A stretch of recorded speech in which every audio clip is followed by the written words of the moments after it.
አዳዲስ ኃይሎችን እንደዚሁ እንቀበላለን ዛሬ አንድ እንግዳለን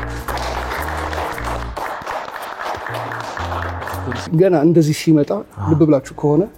አረማመዱ ብቻ ማለት ነው እንዲቀና ብለህ ነው የምታየው ወደውስ ከዚህ ነው እንዲ አንገትን ቀና ማለት ነው ያለው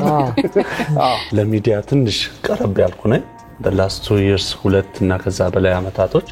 ሬዲዮ ላይ ሰርቻለሁ እንዲሁም የግል ስብዕና ስልጠናዎች ተለያዩ ቦታዎች ስልጠና ሰጥቻለሁ እዛ ጥሩ ቆይታ ነበር አሁን ደግሞ እዚህ ቤስ በመምጣቴ በጣም ደስተኛ ነኝ እንደው ቁጭ ብለህ ሁድን ቤቢስን ስታይ የትኛው ፕሮግራም ነበር የምትወደው ሚገርምሽ ማልወደውን ብትጠይቂኝ ይሻላል የኢቢኤስ ቴሌቪዥን ተመልካች ቤተሰብ መሆንና እንደ በስራ ደረጃ በስራ መቀላቀል ያለው ልዩነት ላንተ ምን መስሎ ታየ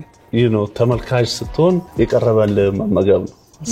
ወደ ፕሮግራም ደግሞ ስትመጣ ብዙ ነገሮች አሉ እያንዳንዱ ሙያ ደግሞ እንድታከብር የሚያደርጋል እዛ ቁጭ ብለህ ተውበህ እናንተ ሁሌ ዘንጣችሁ ነው እንደዚህ እንዳማረባችሁና እንደዛ ቁጭ ብላችሁ ስታቀርቡ ሁሉ ነገር ቀላል ነው የሚመስለው እዚህ ደግሞ እንደ ፕሮግራም ስትመጣ አሁን ራሱ እዚህ ተቀምጠ ብዙ እንትኖች አሉ